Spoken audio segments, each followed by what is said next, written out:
শুভ সকাল আমার প্রিয় পরিবার, তোমাদের সকলকেই জানাই আমার ব্লগ চ্যানেলে অনেক অনেক শুভেচ্ছা। বড়দের প্রণাম আর ছোটদের আমার ভালোবাসা জানিয়ে সুন্দর সকাল থেকে আমার সংসারের কাজকর্ম নিয়ে তোমাদের সামনে এলাম। আশা করি তোমরা এই সুন্দর পৃথিবীতে শহর বা গ্রাম বা বিদেশ যে যেখানেই আছো নিজ নিজের সংসারে খুব ভালো আছো, সুস্থ আছো।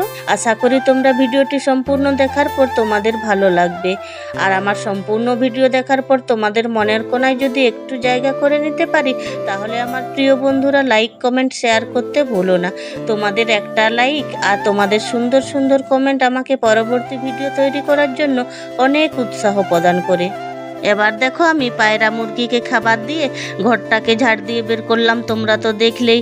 আর সাথে উঠোনটাও আমি ঝাড় দিয়ে দিয়েছিলাম। আর এখন দেখো আমি ঘরটাকে মুছে নিচ্ছি, একদম হালকা করে মুছে নিচ্ছি। যা বৃষ্টি হচ্ছে আজ 3-4 দিন ধরে, সবাই বলছে এটা নাকি নিম্নচাপ, কদিন থাকবে কে জানে। পুজোর আগে এরকম বৃষ্টি একদমই ভালো লাগছে না আমার। না পাচ্ছি ঘর দুয়ার পরিষ্কার করতে, না পাচ্ছি কাঁথা কাপড় পরিষ্কার করতে, কোনো কাজেই ঠিকঠাক হচ্ছে না। কি আর করা যায়, সংসারের নিত্যদিনের কাজকর্মগুলো তো করতেই হবে, যেমন ঘর মোছা, বাসন কোসন মাজা, রান্না বান্না করা, এইসব তো করতেই হবে, তাই না বলো। আর দেখো তোমাদের দাদাভাই সকাল সকাল ছাগলদেরকে খাবার দিয়ে দিয়েছে ঘাস। আর এই নতুন ঘরেই আজকাল বাঁধা থাকছে, তোমরা তো জানোই যে পুকুরের পাড়টা এখন পুরো কাদা হয়ে গেছে। আর দেখো তোমাদের সঙ্গে গল্প করতে করতে কিন্তু আমার ঘর মোছাটা হয়ে গেছে। এবারে বাকি আছে রান্নাঘরটাও মোছামুছি একটু করে নেব। আর সকালের বাসন কোসনগুলো এখনও বার করে নি, ওইগুলো এখন আগে বার করে নেব, তারপরে ওই ঘরটা মুছে নেব। রান্নাঘরের অবস্থা তো তোমরা জানোই, যারা আমার প্রত্যেক দিন ভিডিও দেখো তারা তো জানবেই অবশ্যই। যেখানে ওভেনটা বসানো আছে সেখানে জল পড়ে না, কিন্তু হালকা হালকা বৃষ্টি হলে কোনো রকমে একটু রান্নাটা করে নিতে পারি, কিন্তু খুব ভারী বৃষ্টি হলে না সেটাও করতে পারি না, পুরো রান্নাঘর জলে জলময় হয়ে যায়। তো যাই হোক, দেখো তোমাদের সঙ্গে কথা বলতে বলতে রান্নাঘরটাকে আমি কিন্তু মুছে নিয়েছি, সেটা দেখানো হলো না তোমাদেরকে। তারপরে দেখো আমি কলতলায় চলে এসেছি। দেখো 2-1টা হাঁড়ি-কুড়ি বাসন কোসন আছে, এগুলো এখন আমি মাঝামাঝি করে নিই। এবার তাহলে চলো আমার প্রিয় বন্ধুরা, আমি হাঁড়ি-কুড়ি মাঝামাঝি করতে করতে তোমাদের সুন্দর সুন্দর কমেন্টের উত্তরগুলো দিয়ে দিই।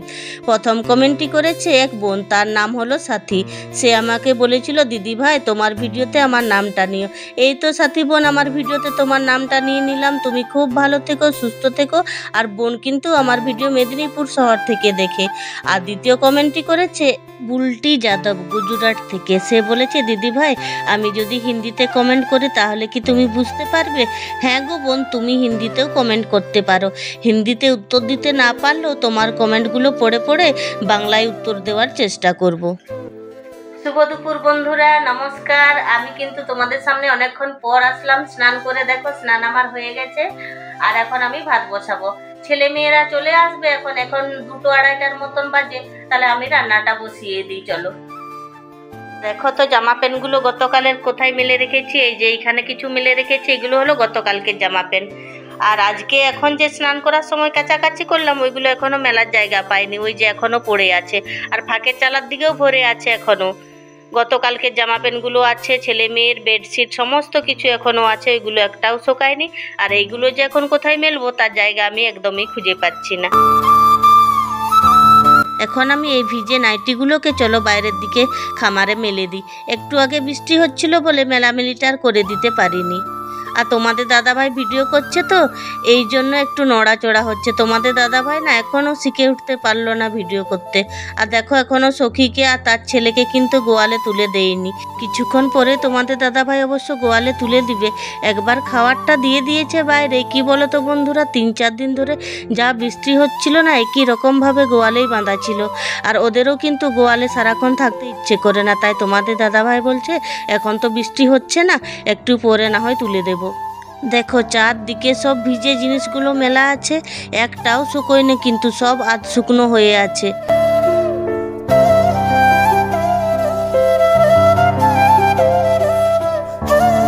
বাইরের দিকে ভিজে নাইটিগুলো মেলামেলি করে দিয়ে এসেই আমি কিন্তু রান্নাঘরে ভাতটা বসিয়ে দিয়েছি। রান্নাঘরের মেঝেটা একটু ভিজে আছে তো সেই জন্য সবজিপাতি কিন্তু আমাকে এই ঘরের মধ্যেই কাটাকাটি করে নিতে হচ্ছে।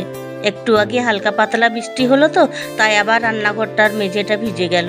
আজকে হলো বৃহস্পতিবার, রবিবার দিন তোমাদের দাদাভাই দুটো ছাগল খাসি বিক্রি করেছিল, সেই ভিডিও একটু তুলে রেখেছিলাম তোমাদের সঙ্গে শেয়ার করব বলে। বিশ্বাস করো বন্ধুরা, সেদিন না আমার খুব খারাপ লাগছিল ছাগল দুটোকে বিক্রি করে দিল বলে তোমাদের দাদাভাই। আর কি বলো তো, খারাপ লাগলেও উপায় নেই, প্রয়োজনের জন্য বিক্রি করে দিতে হলো। তাছাড়াও অনেকগুলো ছাগল হয়ে গেছিলো, ছোট বড় মিলে সামলাতে আমাদের খুব অসুবিধা হচ্ছিল। তাই তোমাদের দাদাভাই বলছে বড় দুটোকে বিক্রি করে দিই।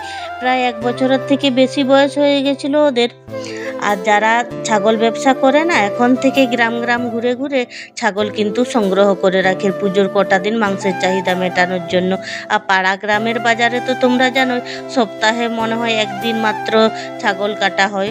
তোমাদেরকে আমি একটু পরে জানাচ্ছি কত টাকায় তোমাদের দাদাভাই ছাগল দুটোকে বিক্রি করে দিয়েছিল। যেদিন ছাগল দুটো নিয়ে গেছিল না, সেদিন কিন্তু ওনারা টাকা দিয়ে যায়নি। রবিবার দিন নিয়ে গেছে আর টাকা দিয়েছে আজকে, মানে বৃহস্পতিবার দিন।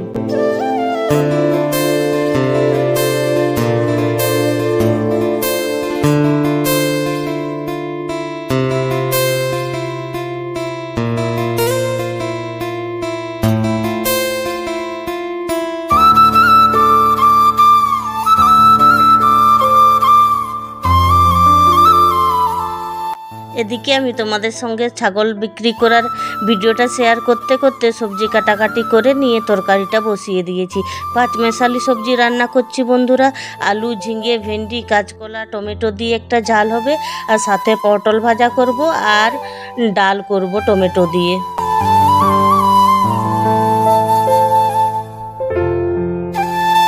এদিকে ছেলে মেয়েদের স্কুলের থেকে আসার টাইমও হয়ে যাচ্ছে, আর আমি কিন্তু দেরিতে রান্না বান্না বসালেও তাড়াতাড়ি হয়ে যায়। দেখো আমি একদিকে ভাত বসিয়ে দিয়েছি, আর একদিকে 5 মেশালি সবজি হচ্ছে, আর একদিকে আমি পটলটা ভেজে নিচ্ছি। 3 বার্নার গ্যাস ওভেনটা আছে বলে আমার খুব তাড়াতাড়ি হয়ে যায় দেরি করে রান্নাটা বসালেও। অনেক বন্ধুরা হয়তো আমি প্রত্যেক দিন ভিডিও দিতে পারি না বলে একটু অখুশি হও। বিশ্বাস করো আমার প্রিয় পরিবার, আমিও চাই প্রত্যেক দিন ভিডিও দেওয়ার জন্য, কিন্তু পারছি না। সারাদিন ভিডিও করে রাত্রে আমি এডিট করি, রাত জেগে এডিট করতে আমি পারছি না গো। খুব তাড়াতাড়ি আমি ঘুমিয়ে পড়ছি গো। তোমাদেরকে মনে হয় আমি আগের ভিডিওতে অনেকবার বলেছি যে আমি একটা ওষুধ খাচ্ছি, ওই ওষুধটা খেলে না খুব তাড়াতাড়ি ঘুম পেয়ে যাচ্ছে আমার।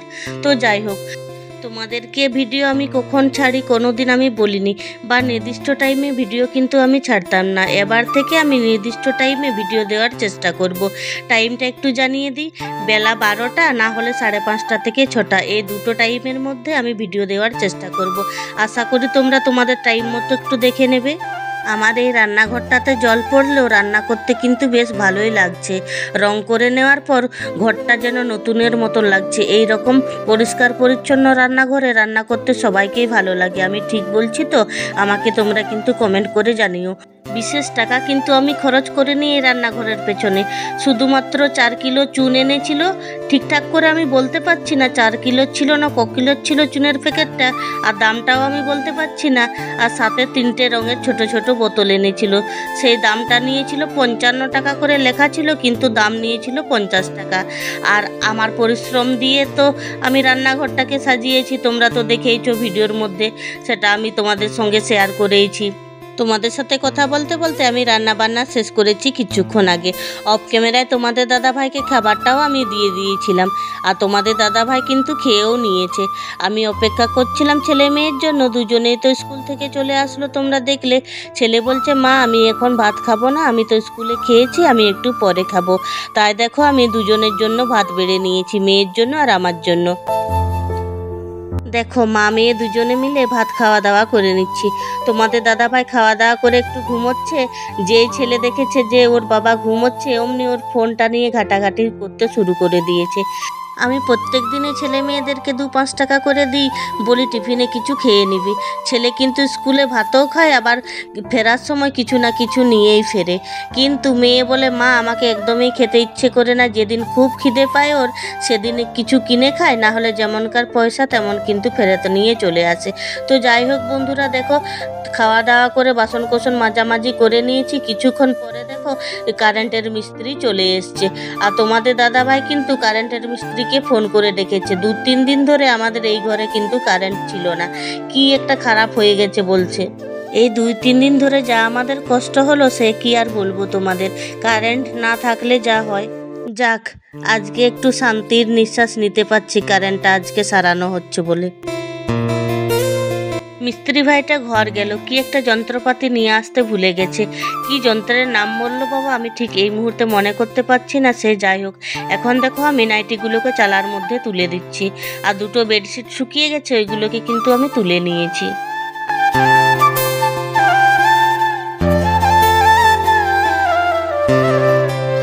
এখনও মিস্ত্রি ভাইটা আসেনি বলে ঘরটা কেমন অন্ধকার অন্ধকার লাগছে। এখনও কিন্তু বেলা আছে, তোমরা দেখলেই তো। তো যাই হোক, মিস্ত্রি ভাইটা এখনই চলে আসবে মনে হয়। মিস্ত্রি ভাইটা কারেন্ট ঠিক করে দিয়ে এক্ষুনি চলে গেল ঘর। আর দেখো এখন ঘর দুয়ারগুলো কি সুন্দর লাগছে। আর তোমাদের দাদা ভাই কারেন্ট আসা মাত্র তার স্প্রে মেশিনটাকে চার্জে বসিয়ে দিয়েছে। তোমরা সকলেই জানো আমি আদিবাসী বউ। সংসারের ঘর মোছা, বাসন মাজা, রান্না বান্না বাদ দিয়েও যে আমি এক্সট্রা পরিশ্রম করি 2-1 ঘন্টা, সেই পরিশ্রমের পারিশ্রমিক তোমাদের দাদাভাই আমার হাতে তুলে দিচ্ছে।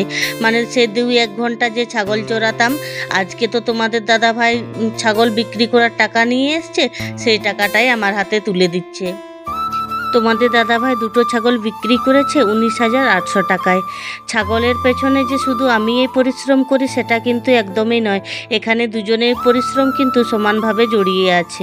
আমরা দুজনে ছাগল লালন পালন করার ক্ষেত্রে সমানভাবে পরিশ্রম করি বলে বছরের শেষে মোটামুটি ভালো একটা এক্সট্রা ইনকাম করতে পারছি। তো যাই হোক আমার প্রিয় বন্ধুরা, তোমাদের ভালোবাসা সাপোর্ট পেলে আমাদের সংসারটাকে আবার উন্নত করতে পারবো। আর দেখো তোমাদের দাদাভাই আমার সঙ্গে কীরকম ইয়ার্কি করছে। ও 2টো নিচ্ছে তো আমাকে একটা দিচ্ছে। তো যাই হোক আমার প্রিয় বন্ধুরা, এতক্ষণ ধৈর্য ধরে ভিডিওটি দেখার জন্য তোমাদেরকে অসংখ্য অসংখ্য ধন্যবাদ জানিয়ে ভিডিওটা আমি এখানেই শেষ করছি।